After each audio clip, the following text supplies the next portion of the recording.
everybody, welcome to the Gameosity podcast. My name is Andrew, and I'm not particularly afraid of needles unless I'm watching a scene in a movie where I'm supposed to be afraid of needles. That is quite terrifying. Well, I'm Jess. Suggestible. Yeah, yes, if I'm anything, it's totally suggestible. Well, I'm Jess, and I collect small dishware with cats on them. It's true. Unsurprising. I've bought you a lot of cat dishes over the years. And I'm Josh, and I live to boogie. Oh, yes. Oh, yes. I'm so glad that we instituted the Josh has to go last intro rule. Parentheses, I do not actually live to boogie. If you call it living. Oh, please. We know that for you, disco never died. I do wonder what Josh lives for then. Right? If not boogie, then what? Cardboard? Yeah. I mean, board games? Isn't that what we all live for? Listen, I got a mirror ball in my soul. That's all I'm saying about it. That the Josh Gaylord story. There's your memoir title, dude. Get on that shit. Exactly. Oh man. All right. Well, let's recover emotionally from that. Can we? We'll try. We'll soldier on. So today is part 2 of our Gameosity podcast mini-series, where we theme our top 5 lists around a classic element. And so today we are working with fire. Yeah. Now, I have some concerns about this one, I have to say. Do you now? Yeah, I have some things to say about this. Well, fortunately, podcasts are an auditory medium where people speak, so fire away. Now, let me ask you guys, did you find this to be a difficult one? I did. Me too! I didn't. Bully on you. That's interesting. I didn't, but I'm worried that I didn't because there's a small body of games in our joint collections that we're going to be referencing. I am predicting a high degree of crossover. I am predicting. I'll tell you this. I am guaranteed. I have one that is probably a 3-way crossover. Yeah. Yes. We can imagine which one that is. Fine. Yes, okay. It's rice patties. We know. But I was surprised, as I was trying to find these, there were some stretches on here, and I was thinking about the ones to come. The earth and air, and I think fire, interestingly enough, is going to be my most difficult of all those. It is a weird element, isn't it? It is. You'd think that more board games would be fire-based, but I couldn't think of many. Well, I mean, this speaks to the challenge of making these lists. When we stake out what our theme is, we do not predefine how to interpret that theme, right? That's how we get all of my wonky nonsense. Right. That's why we have to veto half of yours. Exactly. That's very true. But yeah, it just took me out, dude. But yes, in it being just a word, right? So you can interpret it any which way you want. And I think in order to do so, that's probably pretty challenging for this one. I'm not surprised that you say that there are stretches on your list. That doesn't shock me in any way. Yeah. This was I really did struggle with this one, but I'm excited to hear what you guys came up with. But I feel like of the 4 elements, surprisingly to me, this I think is going to be the most difficult. Yeah, while I agree with you, I think I was able to stay on point with this one, thankfully. But it was amazing to me how few games really do incorporate fire. Right. I will say that I think, and you will all let me know, I'm sure, I think this may be the most literal list I've generated yet during one of these exercises. Really? See, now that is surprising too. I am interested to hear because I tried to go literal and it was hard. So I'm interested to come up with what literal fire games you have. I'm excited. All right, so then let's kind of dive into it. And I will say that while I predict a high degree of crossover, this isn't like a countdown list. Or okay. Okay, I never have a countdown. And you both always ride me about that because you're like, you clearly don't understand what lists are. So like, I wonder, should we get the obvious three-way crossover? No, let's save it for last. Yeah, you want to save it for last? Let's save it for last because I think it's quintessential. Okay, we'll end harmoniously. Yeah, Agreed. we'll leave everyone in suspense until then. That's right. Excellent. Although I'm sure it's probably a crossover for everyone listening to this podcast as well. Exactly. Would not be shocked. Yeah, everybody at home just said it out loud. Right, exactly. All right. Then I will start us off with a game that I think there's a chance that it's on Jess's list. I'd be surprised if it was on yours, Josh. And that is Fire in the Library. Wow, I'm amazed I forgot about that one. I've never heard of that game. You've never heard of Fire in the Okay, well, Fire in the Library, designed by friend of Gameosity, Tony Miller, New Mills Games, also John Prather. It was published in 2019 by Weird Giraffe Games. It's got art by Beth Sobel and Katie Cow. It is a push your luck style hand management game. And the framing is, I think, fantastic. Basically, the players are librarians and your library is on fire. And every turn you run into the building and you're trying to rescue books. And it's this push your luck element because you reach into the bag and the bag has cubes that represent books from different collections as well as tools as well as fire. Mm. And you reach in, you grab a cube, and if it's a book, great. And if it's a fire, then you are in danger, essentially. You are threatening to bust. And you have to decide how many times you're going to rush in to grab books from these different collections. And the piles of cards that represent the collections get discarded as the game proceeds. And the point values get better and better and better, except obviously there are more fire cubes towards the end of the game as well.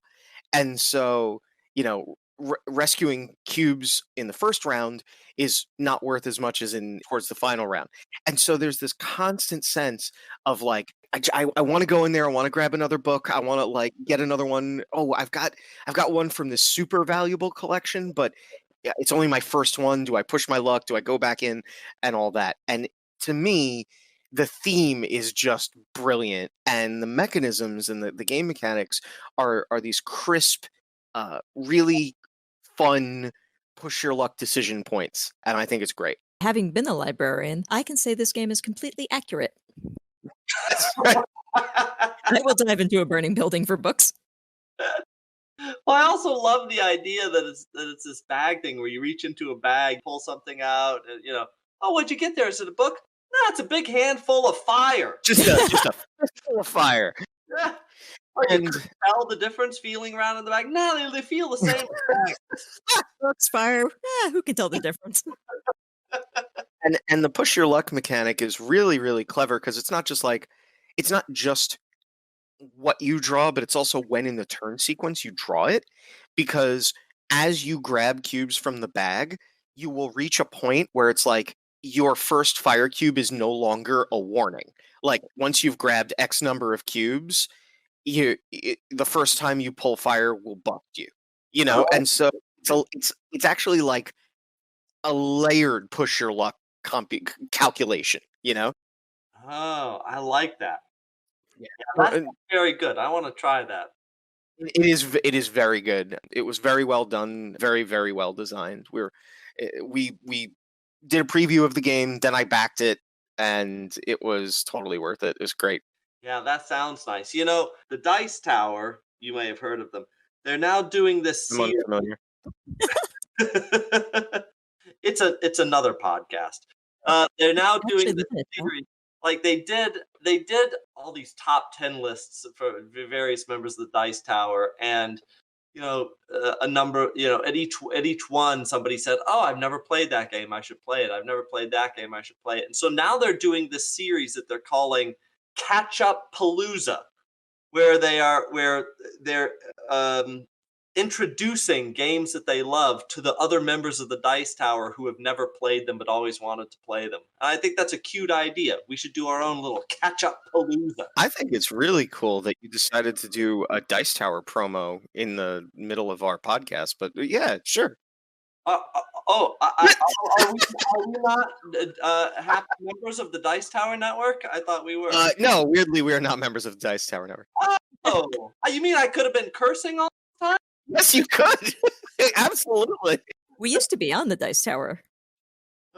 And I will be referencing one of our appearances on the Dice Tower later in this list. But anyway, for me, that's my number 5 or first of 5. I don't really do lists. Fire in the Library. Josh, what you got? So my first one is the biggest stretch. I'm starting with the biggest stretch. Okay, so everything will be less stretchy after this. Well, it's a good thing we weren't on the Dice Tower. So my first one is an Oren Bishop game that I know you guys have played, and it is Steampunk Rally. Ooh. Which Yeah. is a kind of a classic race game where you are building your own racing contraption out of cards, a little tableau of cards that you play in front of you, and using dice to act as almost kind of fuel to run the steam machine that you have created to race around the track. Now, it's a little bit of a stretch because there's no real fire or anything, but if they're steam machines, something has got to be making them steaming, right? So, I will take a veto on this one.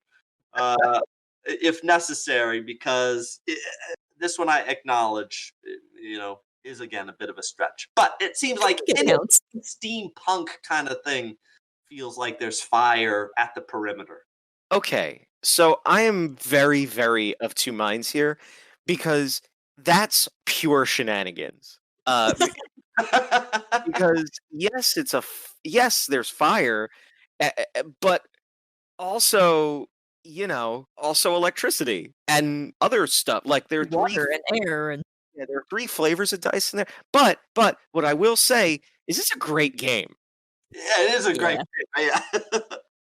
But you're right. There are shenanigans. It does feel. You're right. I mean, it does feel like an Andrew pick, and I acknowledge that. And so, And as such I accolade it as acceptable. thank we you. have deemed it worthy. Yeah, Steampunk Rally. It is such a clever game. Like every time I play it, I barely make it if I make it at all. Like my ship is blowing up as I careen over the finish line. I'm terrible at that game, but I love cobbling stuff together. Oh yeah, yeah. That's what's so great. Yeah, your machine is coming apart and being put together constantly. You're constantly rebuilding it. I just love the idea of being in this race where you are at the moment of the race, disassembling and reassembling this machine. Terrific. A somewhat atypical pull, especially for a traditionalist such as yourself. Yeah, I'm Like, not proud of it. I'm not proud of it. I'm surprised you didn't open up with like a Hans Borgnine game from 1927 that whatever. We'll get to that. Yeah. I'm sure we will. But yes, interesting pull. I think it's a good game. And I think it stretches the definition of fire so far that it screams.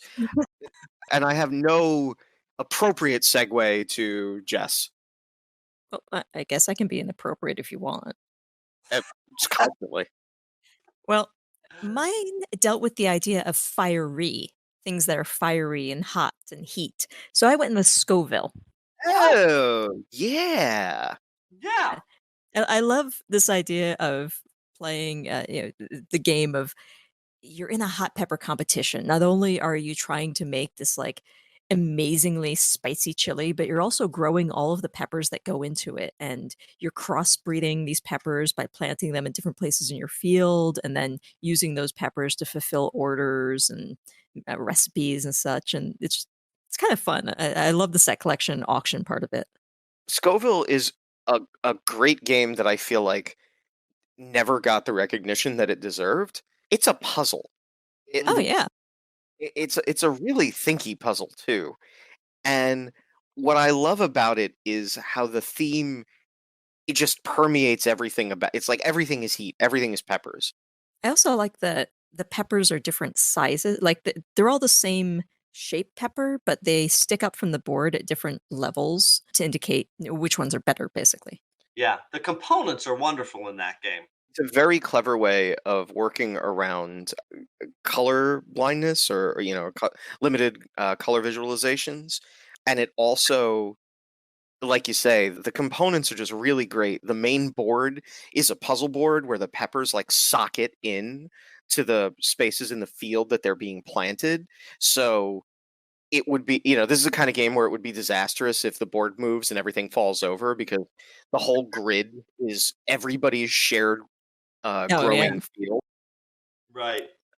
And that's the other thing that I think is brilliant about it is that it's this shared field. And so as you're moving your planter around, the field expands and you're harvesting peppers and there's a little bit of blocking and there's a lot of planning and you got to kind of like think through what your next couple of pulls are going to be. There's not a ton of moving parts, but every move matters. And I think that's just great. Yeah. Yeah, I agree. It's a very tight game, and there's something very elegant about it. Yeah, I think this is a great choice, and it does feel very fiery. You're right, Jess. I think this was a good choice for this theme. Nice. Yeah, such a good choice that it was my number 4. Oh, Um, well, yeah. uh, so there's our first crossover. I knew it was bound to happen. Will not be the last, I'm sure of it. But everything you said, Jess, absolutely. Everything from the peppers themselves to competing in the chili cook-off, developing the hot sauce recipes. It's just fire and heat and peppers, and I think it's perfect for the theme. And it's also brain birdie. Yes, that was. Thank you for stealing my line. It is a brain burner. It is literally that. It's not a super easy puzzle to piece your way through if you want to be really good. If you want to be able to accomplish your goals really accurately and efficiently. So yeah, fire in every cylinder. Very good. Nicely done. So like I said, that was my number 4. So Jess, what do you got for 4? Oh, well, this one actually has fire in the name. It's Fireworks. I don't think either of you have played it. No, I don't. I've never heard of that game. I know the game, but I definitely haven't played it. Okay, so the idea is you're a bunch of cats throwing a fireworks festival, and you're trying to come up with the most awesome fireworks displays. And the thing I love about it is you have this cup or well, bowl, really, that all the tiles of fireworks are in face down. And you have a die that will tell you how many tiles you can take. But before you can actually do anything with it, you have to put the die in a little cannon and shake it and then drop the die on top of the tiles and it makes them explode out of the bowl. And whatever's like turned up is whatever information you get. Oh, I love that. Sounds awesome. Yeah. So, the die will say like, "Oh, you can take 2 tiles." Well, if there are 2 tiles face up in the bowl, then you know what they are, but if not, I mean, you're sort of guessing blind. And there's also a harder version that you can do where you get cards that'll tell you how can drop the die. So maybe you have to like get a partner to put the die between your elbows to drop it, or put both of your hands flat on the tube that the die comes out of and sort of dump it in. They're little dexterity challenges to add to everything. That's interesting, and I like the idea that so this die actually kind of randomizes things, right? So Yeah. there's yeah. Oh, that's neat. And each player plays a cat, and each of those cats has different scoring bonuses. So while you're all trying to build these tile displays in front of you, each have sort of different goals that you're going for. Huh. Yeah, I mean, the Venn diagram of things that you like. This covers a lot of it. Yeah, Uh, cats. Exclusives, I'm good. Yeah, because what? Because one of the things we know about cats is they love fireworks. Well, I actually did have cats that love fireworks, strangely. Really? Yeah, we used to live in a place where they would set off fireworks for a baseball game that would happen every week, and the cats would, like, run over and watch them the entire time. Oh, interesting. Huh. Well, maybe. like not the slightest bit nervous or afraid. Like genuinely, they both would just attend the fireworks display weekly. It was really cute. That's interesting. That's a braver cat than mine. Well, we don't need to talk about Petunia and Oh, dear. Petunia psychology. Yeah, well, yeah. That's a whole other podcast. Perturbed Petunia. Yeah, there's the name of the podcast. All right, so that's a fascinating pull. I want to try it. Yeah, Add it to the list. Yeah. I like it. I like it. Explosions, fireworks, very nice. Very nice. What do you got, Josh? So, my number 4, this is a game, I think it's out of print, by Karl Heinz Schmiel. There it Uh, is. there it is, called A la Carte. I don't think you guys have played this game. This is a game about cooking, and it's got a high toy factor. Every player gets a little stove made out of cardboard and a little frying pan. It's a real metal frying pan that you put on the stove, and the stove has a little temperature dial that that you raise and lower to raise and lower the temperature of this thing. So the idea is you're raising and lowering the fire under this pan, and you get certain recipes that you put in the pan that have to be on the stove for a particular amount of time at a particular temperature. And you then also season these dishes. There's a dexterity element because you season these dishes with these little salt and pepper shaker things that have little plastic um, kind of grains, and you need to shake them in a particular way and hope to get just enough salt and pepper or other spices, but not too much because you don't want to overspice it, and because then the dish will be ruined, right? And then you have to dump it out. But just enough to raise the value of that dish enough. And then if it comes out perfectly, you put it aside, you score it, you start on another dish. But a large part of it is not getting the temperature high enough, but not burning this dish, so that you don't ruin it. So it's fire in that way. Are we accepting that? Uh, Yeah, I think so. Not only do we accept it, but I will point out that yes, we've played it. You brought it to my in-laws' place when you came and spent a weekend there with us, and that's where we played it. Is that right? Is that one Yes, of the that's games right. we play? Yes, it is. Guys. Oh my goodness, I have no memory of that. Wow. I didn't like it very much. Oh. It is a very, I mean, it's just an inch above a child's game, you know? Which I mean, that is not beneath me. Like, let's be very, very Oh, clear. no, bring on the kids' games, I'm all good. But no. I also only have a vague recollection of it, but I do remember the kitsch factor, right? The toy factor of the game. I thought it was that at least is I'm a sucker for like a wonky component.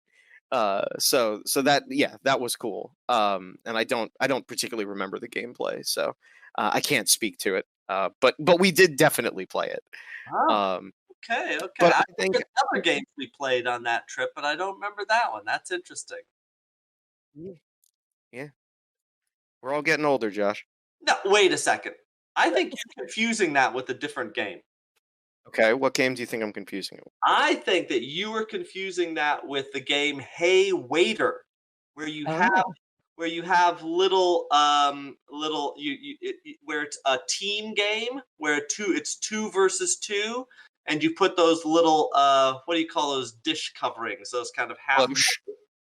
what? It's A cloche. Yeah. You have these little cloches that you put over your cards at certain points, because that we did play up there. I've never played this game. Oh, okay. So now I'm Huh. questioning your whole memory. Because not only did we play that game on that trip, but you also did not care for it so much. I think that is the game you're thinking I can't weigh in even though I was there because I don't remember either game. Which which tells you everything you need to know about these games. of. Um, so, nah, yeah, maybe I'm thinking of Hey Waiter, maybe, Yeah, which admittedly is not a great game. and will not be a part of this podcast any further. Josh, do you have a game that I might remember? Uh, well, That not not not anytime soon. all right, well, what you got? So my number three, which now these are more fitting to the theme. I feel right. So my number three is by Klaus Jürgen Werder, who we all know from a Carcassonne fame. Yep. So this is an earlier game of his. Honestly, I don't know. Maybe it's after Carcassonne, but it's called the Downfall of Pompeii. I don't think you guys have you guys played this. No, it doesn't sound familiar. So it's this really interesting game where there's this little plastic volcano on the board and everything, and it's about the eruption of Vesuvius that covers Pompeii in lava and kills everybody. But there are two parts in the game. In the first part of the game, you are populating the city of Pompeii with these people. You're placing your people in particular strategic places on the board, and then the volcano erupts and you spend the second half of the game trying to get your people out of Pompeii before they get buried in lava. And you both get to move your people as fast as you can out of Pompeii, but also determine the course of the lava as it runs Interesting. down from the mountain. And you get the opportunity to like throw your opponent's meeples into the volcano. Dear. So it's this like river of fire that rips through the town that you just got to build. And you can even do clever things like block off the exits with lava to Sure. trap people in Pompeii. There's Really something disturbing. yeah, yeah, yeah. There's something just a little masochistic about it. That's some morbid shit right there. Oh yeah. Oh yeah. So the version of the game that I've seen is a printing by Mayfair, I believe, and we came kind of close to reviewing it at one point, but then this is a terrible story because we came close to reviewing it, then got distracted and didn't review it and never played it. So Yeah, so it's yeah, worth it. It feels very thematic as you're playing it. sure, thematic to the tune of developing a bunch of doomed meeples and then trying to strategically broil your opponent's meeples. Exactly, yeah. Well, you have the sense as you're putting them in certain buildings, it's like, okay, I'm gonna set you here. Don't get comfortable. Don't look at real estate trends. Don't polyester. That's a good one though. That's straight up a volcano, and that's as fire gets. Yes, thank you, thank you. I felt good about that. So my number three is a game that I would be surprised if this was on anybody else's list, only because the it's not particularly big as far as I know. Um, that is Fire Tower. Oh, I've never Yeah. one either. All right, so Fire Tower came out. Was published in 2019, designed by Samuel Bryan and Quentin Roulet or Rule. I'm sorry, I'm not sure. It is a pretty interesting kind of area control, a very take that style game. So a lot of games that I say a lot. There are not a lot of games about fire, as we've been discussing. But many games that have fire as a central element, it is an environmental hazard that you and potentially your fellow players are trying to deal with. But in Fire Tower, each of the players mans a fire tower at corner of the board, and everybody notices that there is smoke and flames that have started in the forest rather, and you spend the game attempting to protect your tower by building fire breaks, and you essentially use cards to manipulate the direction the fire is headed. The fire is represented by this ever expanding mass of chunky orange crystals essentially that get laid out on the grid of the board, and you are absolutely trying to screw every other player at the table. You are trying to direct the fire towards their towers and burn them out, basically. Yeah, it's very strange if you think about these are fire rangers, then, like, what are they up to? Murder. Yes. It's murder. But what's interesting is that your agency in the game is about changing the direction and the distance of how this fire is growing and spreading, and like adding crystals to the board, and moving them and reshaping the board. You can change the wind direction. You can use water to defend your tower, stuff like that. And it's just like it is a take that game. It is mean. If the only way to win is to be the last one standing. Wow, that sounds interesting. But do love the idea of controlling the direction of a fire, using all these tools to. I mean, because of course, I guess that's what firefighters do. Not usually in an offensive way, but but I do like that idea of here's this. I guess it's like the Vesuvius thing too. It's like Downfall of Pompeii. Here is this inevitable thing that is moving and shifting, and you're just trying to control which direction it goes into. Yeah, yeah. You build fire breaks that the fire can't grow past, and like it constantly spreads and whatever. It is a really vicious twist on the theme that I think is just really really cool. Yeah, that's a good choice. That said, like because it's a take that game, it's not on my shelf. It's not one for my collection, but very few games that I could come up with where the goal of the game was to set the other players on fire. I like. That's that's my number three is Fire Tower. That's a good one. All right, so now we are. I'm actually surprised that there hasn't been more crossover. Let's see if we can't get some in. Jess, what's your number two? Well, I'm pretty sure that no one's gonna have a crossover on this one either. Set a watch.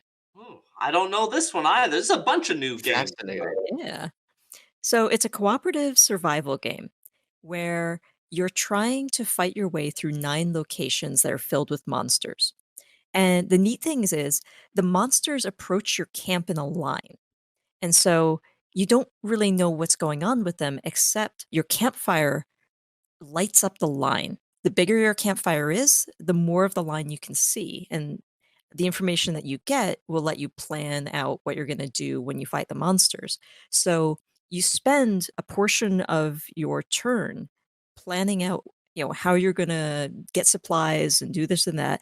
But you really have to focus on building up your fire every turn while you're balancing trying to survive. Hmm. It's a really clever poll. The game has this, fantasy theme of the adventuring party has settled down for the night. And like it says, you set a watch. You basically prepare yourself for the random encounters over the course of the night. That's a really, really good pull. I hadn't thought of it. I love the idea of the fire being like a central defensive element in that game. Yeah. Yeah, that's interesting. I like the idea that the fire is this tool that you're using to your benefit, right?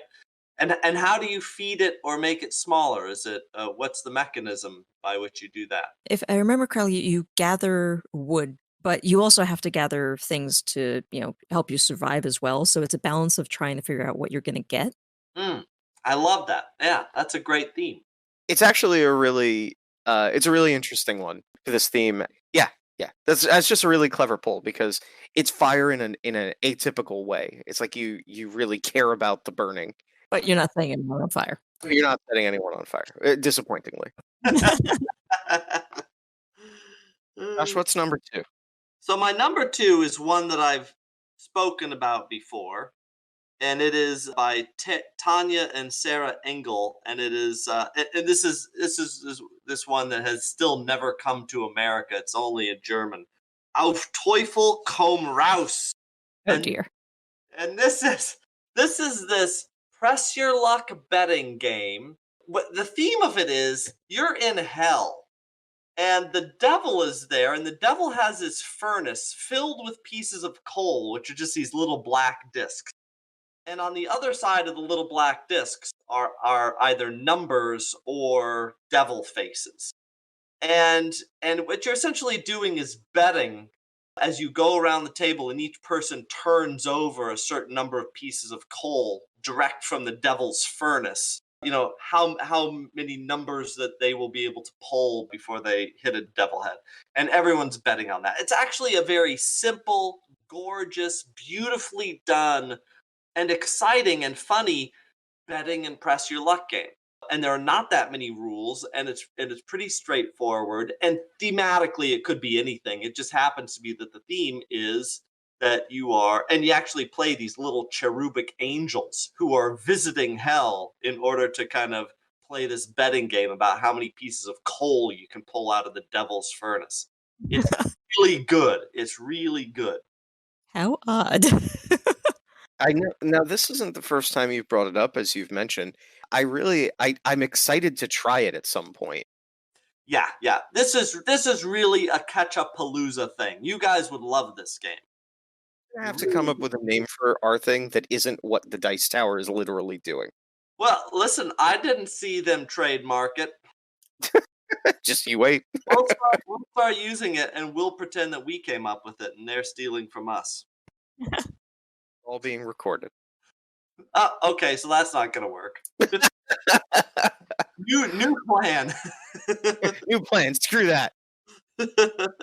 So, if I recall correctly, you've imported more than one copy of this game? All right, listen, I was hoping you wouldn't. But yes, in the original game, it comes with these beautiful poker chips that are like, Splendor poker chips or something. But not quite enough to not always be having. You were always having to change your denomination so there were enough chips to go around. And so, yes, I imported a second whole version of the game so that I could double my number of poker chips for the game. Now, let me ask you a question. Uh-huh. What did you do with the other components from the second copy? Well, the funny thing was, it's such a simple game. There are not that many other components. So I mean, there are the little pieces of coal, which I think I saved as backups for my current ones. And then there's just the game board, which, honestly, I think I probably threw away. Recycled. Heavens. Joshua. I know. Well, come on, you got to be a little proud of me about that. I'm so proud of you. A whole game board. I've never done that. It would have made more sense if he had set it on fire, though. Right? Sign it to hell. Also, that's not true. I've thrown entire board games away whole without taking them apart. Oh boy. I am a monster. Yeah, I am a monster. Well, my number 2 is one that we did talk about actually ages ago on the Dice Tower, when we were very briefly featured on it. And that is a game called Cavemen, The Quest for Fire. Dan Kasser, the 2012 Rio Grande release. And it is I actually really, really like it. Each player is managing their own, caveman tribe. I believe in the video. So I believe in the video, I said cave person, and people in the comments shit on me for being like socially sensitive to the idea of the gendered phrase caveman. Yes, I remember that very distinctly. Yes. I wouldn't believe that. People are just silly. Yeah, I felt like I had, in some ways, that was the first time I'd made an impact on the internet in exactly the way I have always wanted to. But yeah, so It's a hand management game in a sense because you're drawing up cards, and the cards are different cave people who can be added to your tribe, and each person has different skills and attributes, and so your tribe as a whole can get better at hunting, or it can have a nicer cave, or it can get better at inventing. And the goal of the game is to be the person, the tribe rather, who manages to get their invention, their thinking stat high enough across their tribe to invent fire. Yes. And so you win when you can manage to invent fire. And along the way, you might invent things like religion or bows and arrows or whatever, because you're going to be hunting. You're going to be up against like prehistoric animals and dinosaurs and stuff. And there's an auction for essentially for lead player. Your tribe needs to eat. You can also trade teeth or currency. The components are kind of wonky. The art's great, and the whole goal of the whole game is to invent fire. And I particularly love that the image for successfully having invented fire, that the game depicts that as an eggshell with a candle in it that has like they've effectively turned an eggshell into a light bulb. It's so great. Because all the thinkers, and I didn't put this together when I was playing the game, the first couple of times, but all the thinker cave people are all just like staring contemplatively at an egg. And I'm like, what? But why though? Yeah. I actually love the art for that game. It's Yeah. the only game I've ever seen that used clay figures in their artwork. Yeah, they're like photographs of clay figures, right? Am I remembering? Yeah. Yeah. I Yeah. love it. I believe it's Klaus Stefan and Mirko Suzuki did the art, and it's very unique, and the presentation's very weird. And I was pretty sure it was completely out of print.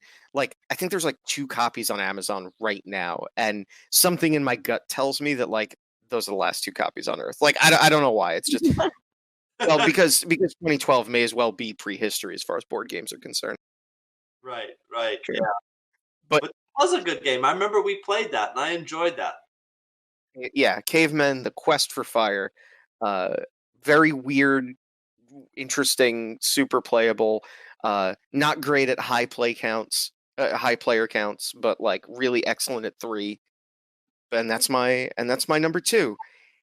And I'm a little weirded out because we haven't heard 2 games that I was fully anticipating already having been mentioned by now. Well, wait, I still have my number 2. All right, I good, could possibly help you out here. good, good. Please do. Well, my number 2 is actually a classic from my past that has been remade. It's Fireball Island. Okay, good. All right, there it is. That's number 2? Well, yeah. Why not? Oh, I thought that was gonna be our last one. I thought that was the obvious one that we all had on our. Oh, well then Oh. surprise, surprise. All right. Well, just for the uninitiated, Fireball Island. Yeah. Okay. So back when I was a kid, there was this game, Fireball Island, where everyone was running around this island trying to claim the jewel of this volcano god. And it would spit out fireballs and chase you around the board. And it was just ridiculous and fun. And not too long ago, Restoration Games remade it in this humongous, beautifully produced version. It has like a million expansions. It's crazy fun. There's like jumping tigers and spiders. There's like a sunken pirate ship that shoots cannons now. Like you are being attacked by everything on the planet on this island as you're trying to run around and collect jewels. It makes people just get excited and silly, and I love it. There's a giddiness to playing Fireball Island. Like I also had the original game when I was a kid. I did not understand it. I did not have friends enough to play it. Oh, me. Uh, but this new version from Restoration, uh, I only didn't put it on my list because I I was so sure someone else was going to say it. But yeah, this new version that Rob Davio and Justin Jacobson helped develop for Restoration Games is super super good. The game is weirdly like fantastically tactile. You the Curse of Vul-Kar. You pour marbles into Vul-Kar, and they roll down these troughs, and it's pure chaos. And all the all your sense of rules and propriety should be extremely fluid and malleable when you're playing. It's like a character gets knocked if a character gets hit by a fireball and gets knocked over, this and that happens to them. It's like, well, what happens when a fireball hits a character and slides them 3 spaces but doesn't knock them down? It's like, well, I didn't get knocked down, so they're fine. So you keep coming up with just like wonky rules interpretations and whatever. There's bees. You pour like a hive of bees into Vul-Kar. It's fantastic. Yeah, this is a really really good one. Yeah, it's one of those games. I agree, and this is my number one. This is the one that I thought would be a three-way crossover. But I mean, just love how it gives in so heartily to the theme that the theme takes over, and as you're saying, takes over beyond the rules. It's like, well, how do you capture the excitement of running around on an island trying to gather treasure before the mountain, spits out fire at you? How do you do that? You make a literal island with paths on it, and Yeah, yeah. yeah, and you make a mountain that spits things out at you. It's like everything is built for the satisfaction of that theme, and it's so so good at doing that. I love it. It is a game where I have never played it and not had at some point the entire table standing up. Like people have just abandoned the idea of sitting while playing this game. The modern version of it does away with a little bit of the chaos. They got rid of roll to move, which was not always the most fun thing about any game, but certainly not about a game where being able to move is critical. So they replaced that with a personal deck of cards, so you can be a little strategic in how you use your actions to move. But the marbles are random. It's chaos incarnate, and it's great. Yes, yeah, It's one of those games where you can't help but laugh as you play, and I love that. And in almost any other game where it was, I have my plan, I'm gonna get this, I'm gonna go here, I'm gonna do this thing, and then somebody like flicks a marble and it bounces off of a plastic tree and it jumps over a ramp that it wasn't supposed to go down, and it like it hits your guy and knocks him across the board. In any other game, you'd be like, "Oh well, that's not fair. Let's just reset that." It's like in Fireball Island, it's just like, nope, it lands where it lands. Because look out, any second now, a tiger's gonna shoot in from off the board and maybe snipe you, or maybe just overshoot the board entirely. I don't know. yeah, exactly. It's like the height of this play it as it lays kind of game theory. It's like, well, whatever happens, you just go with it, right? And I do not know if that is rules as written or as intended, but it's perfect. It's just perfect, Yeah, yeah. but not perfect enough to be my number one. No. I'm curious to know if your guys' number one is the same because I thought it was going to be Fireball Island. So now I'm intrigued. As I say, I made the conscious choice not to put Fireball Island on my list, even though it could very easily have occupied any one of these slots. Fantastic game, excellent, excellent, excellent.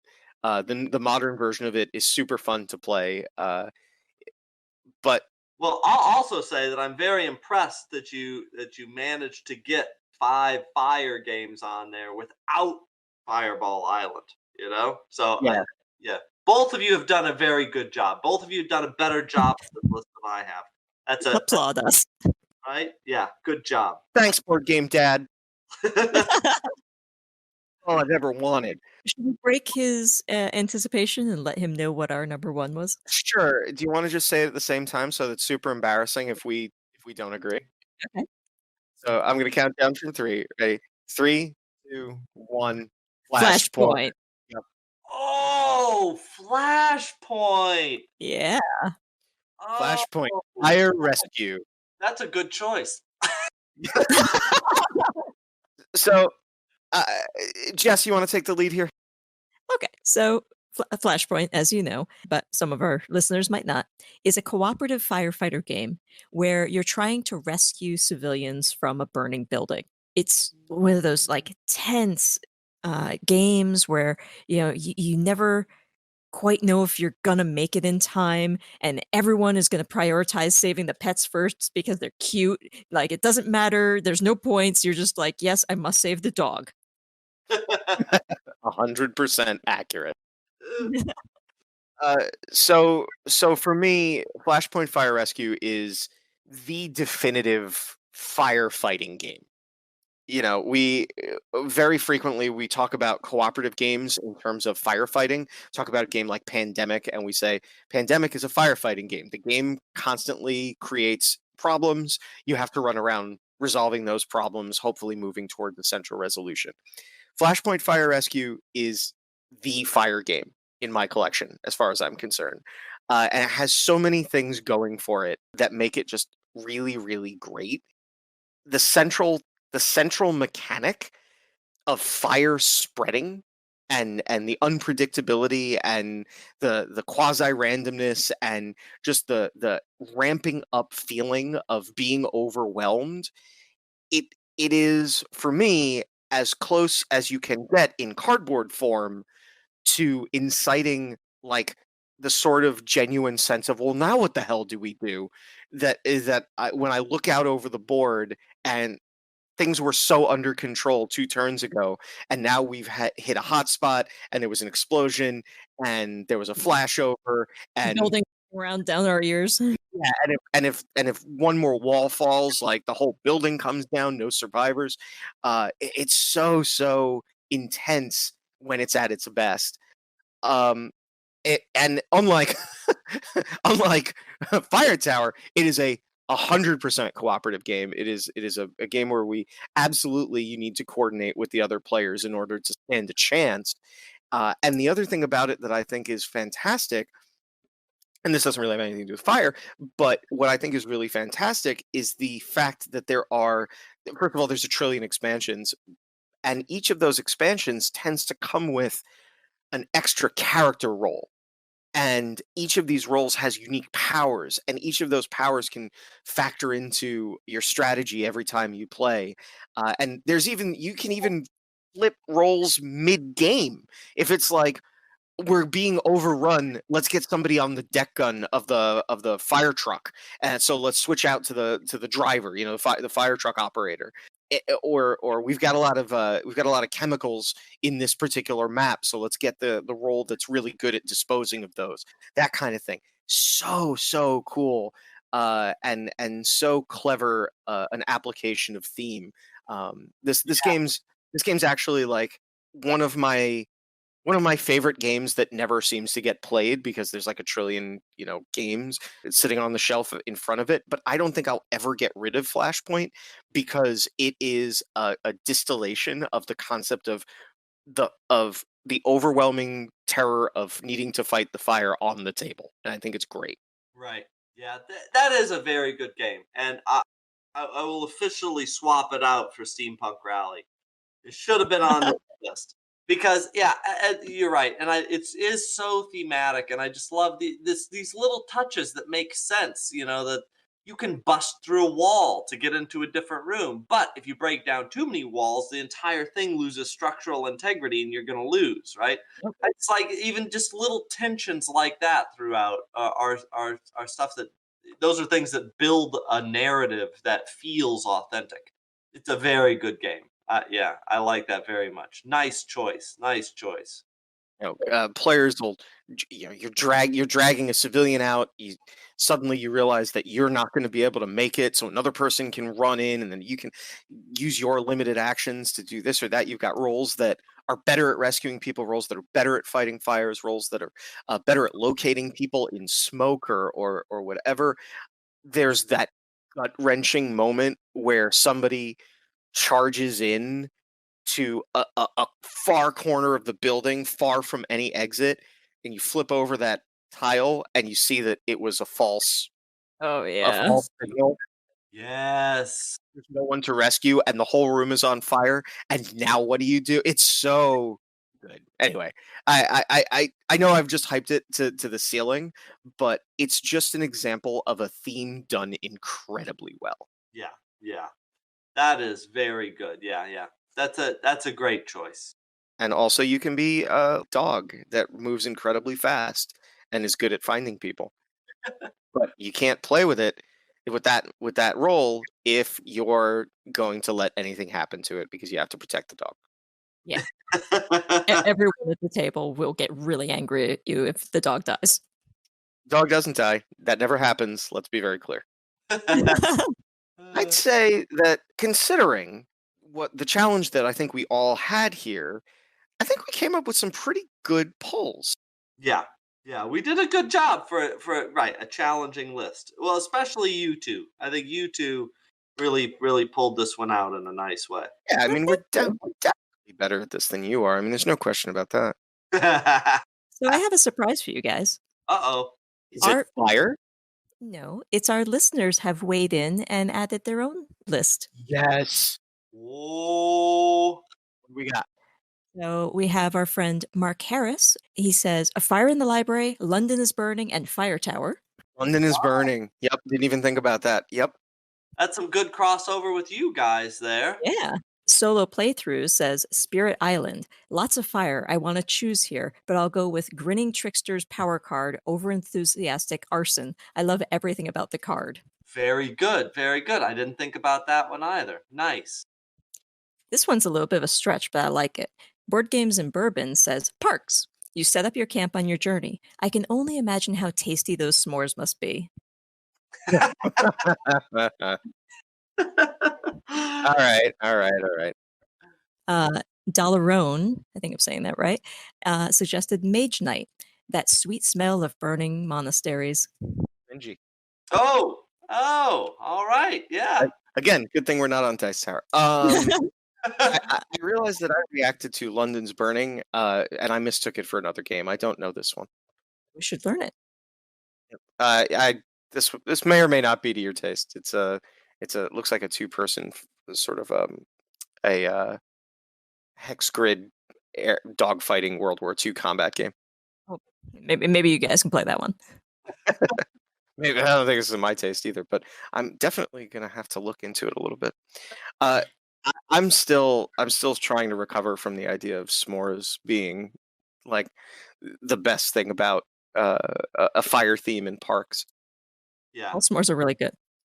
S'mores are really good, and parks is really good.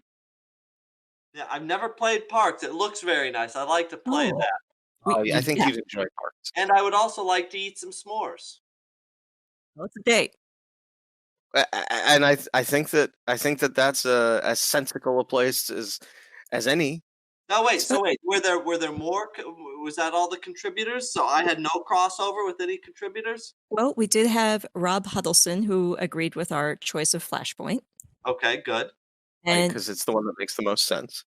yeah, and Joe BLM of Phantom Meeple said the re-release of Fireball Island. There is a certain joy of rolling fireballs all over the place, trying to escape with lots of treasure. Oh, okay, very good. Right. Oh, I just got an email from a listener too, John Doe, who says "Auf Teufel komm raus" is his thing. Sure, sure. So I had some crossover with the listeners too. Oh yeah, yeah. You know the other one that I thought might make your guys' list. I've never played it, but it's a big one. I'm surprised the listeners didn't mention it either. Is that Dead Men Tell No Tales? Do you know that one? That cooperative game where you're pirates on a burning pirate. Burning pirate ship. Yeah. Oh, Yeah, I played that. you're trying to loot the ship as much as you can before it burns completely. Yeah. I have never played it. That's a really interesting one. To think about. Boy, that could also have been on the water episode. Huh. That's right. That's a real double duty one right there. Yeah. Yeah. It's super cool to have people weighing in though. We would definitely need to have more folks doing that. So if in you're listening to this or any of our other podcasts, you have questions, comments, praise, insult, please feel free to share with us either in the comments section on Gameosity, or you can always at us on Twitter. We are at Gameosity.